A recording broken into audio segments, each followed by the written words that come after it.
Salam jumpa dalam Renungan Harian Katolik dari Paroki Santo Yusuf Pringsewu. Hari ini Senin 21 Agustus 2023. Kita akan merenungkan bacaan dari Injil Matius bab 19 ayat 16 sampai dengan 22. Saudara-saudari seiman, dalam Injil yang kita dengarkan pada hari ini, kita mendengar ada seorang pemuda yang datang kepada Yesus dan meminta petunjuk kepada Yesus bagaimana cara untuk memperoleh hidup yang kekal. Dan pergulatan orang muda dalam Injil hari ini kiranya juga menjadi pergulatan kita saat ini. Sebagai orang beriman, kita paling tidak pernah bertanya, apa yang harus saya lakukan agar mendapat keselamatan nantinya. Demikian juga kegelisahan akhir orang muda dalam kisah Injil hari ini juga menjadi pergulatan umat beriman dan diri kita saat ini. Di awal begitu menggebu untuk mencari dan menemukan cara hidup yang mengarah kepada kesempurnaan.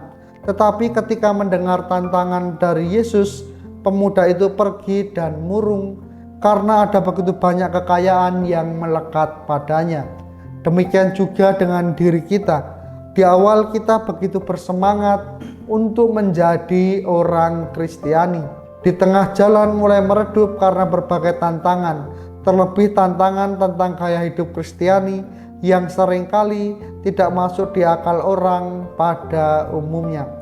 Saudara-saudari seiman, dari perikop Injil hari ini kita bisa belajar beberapa hal berikut ini. Yang pertama, bahwa hanya ketika kita masih hiduplah kita akan mampu berbuat kebajikan. Hanya dalam hiduplah kita akan mampu berbakti kepada Allah dan sesama. Artinya kita tidak perlu menunda-nunda nanti-nanti ketika akan berbuat yang baik. Kita tidak bisa menunda nanti-nanti untuk mendekatkan diri kepada Tuhan. Tidak jarang kita berpikir nanti saja menjelang kematian baru bertobat. Jika kita melakukan hal demikian, sama saja kita akan terlambat, karena kita persis sama sekali tidak tahu kapan waktunya kita akan meninggal.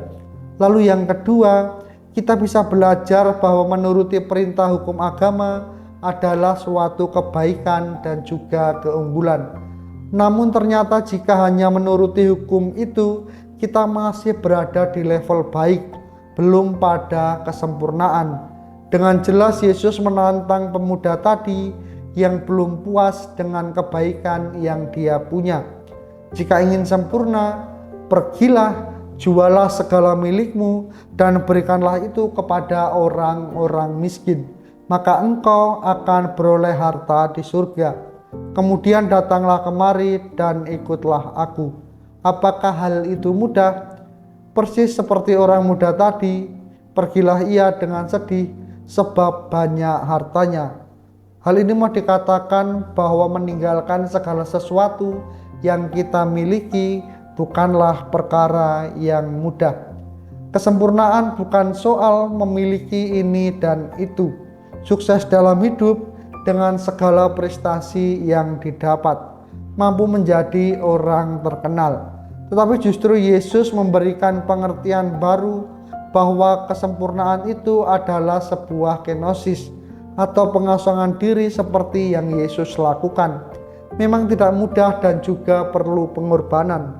Semakin beriman sudah semestinya dibarengi dengan kerendahan hati. Lalu yang ketiga, kita belajar bahwa iman kita adalah iman yang aktif. Bukan hanya sekedar menerima hukum. Tidak melanggar hukum itu adalah baik, tetapi tidak cukup berhenti sampai di situ. Kita perlu menyangkal diri kita melampaui sekedar kewajiban. Disitulah kita bertindak dengan iman.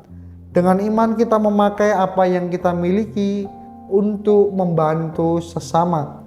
Kita mengikuti Kristus dengan jalan terlibat aktif dalam hidup kita bersama orang lain. Menjadi murid Kristus tidak bisa tidak harus terlibat dalam kehidupan bersama. Saudara-saudari seiman, tidak membunuh adalah perintah hukum, tetapi semakin memberikan kehidupan kepada orang lain adalah bentuk iman yang aktif. Tidak mencuri itu adalah kebaikan, namun memberi bantuan kepada orang yang miskin adalah bentuk aktif dari iman.